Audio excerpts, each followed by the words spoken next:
Денеска сите земји членки на НАТО, како никогаш досега, беа на страната на Македонија освен една држава, тоа е Република Грција.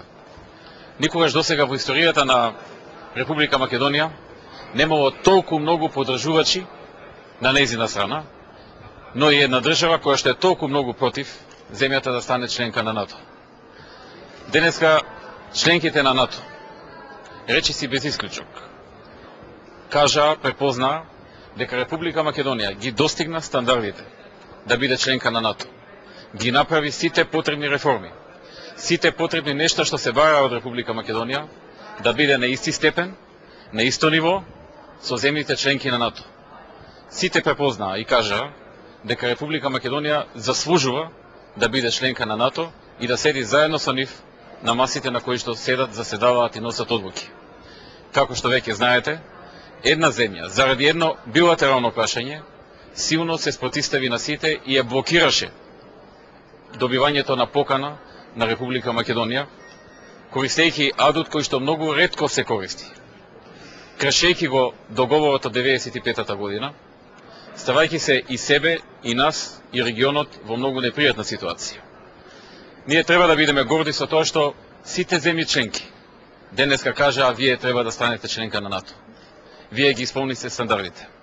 Сите до една препознаа дека Република Македонија, граѓаните на Република Македонија и сите политички чинители во овој период успеа да ја донесат земјата до таков степен да биде рамна на членките на НАТО. Соочувајќи се со оваа ситуација, ние ќе продолжиме со нашите напори за уште поголем напредок, за уште поголеми реформи.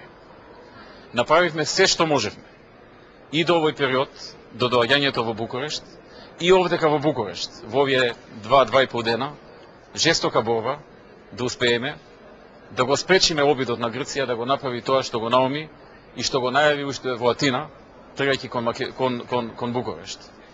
Како и да е, секој оној што мисли дека со овој потек ќе ја натера земјата да прифати нешто што тој сака да го прифати, мислам дека е во голема заблуда.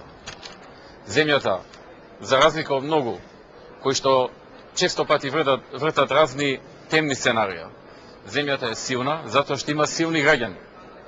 Земјата ќе продолжи и да обстојува, и да се развива понатаму со силна динамика, заедно со нашите сојузници, а ги имаме многу, тргнувајќи од Америка, на која што сакам сега јавно да и се заблагодарам за огромната поддршка што ја даде на Македонија, би рекол, историско залагање да и се помогне на Република Македонија.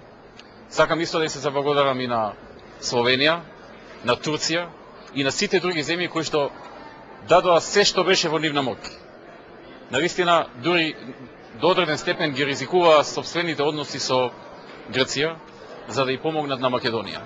Но, за жал, денеска не успеа до крај да бидат победници во една таква борба. И тоа успеа во намерата да докаже дека Република Македонија е веќе подготвена, дека таа, можеби неформално, но сепак веќе е на исто рамниште со земјите членки на НАТО и дека кога ќе се разреши проблемот со името со Грција, речиси по автоматизам, земјата ќе го добие членството во НАТО и ќе стане дел од НАТО алијансата. Значи, практично, Грција го искористи правото на блокирање, на вето. Тоа е тешка артилерија во дипломатијата и нив сигурно нема така ефтино да ги кошта ова што го направија. Меѓутоа, ние се соочивме со тоа. Ние продолжуваме понатаму, земјата продолжува да се развива, земјата продолжува да оди напред, како што одеше и во изминатиот период. Сме поминали низ многу потешки ситуации од ова, низ многу потешки моменти и потешки години.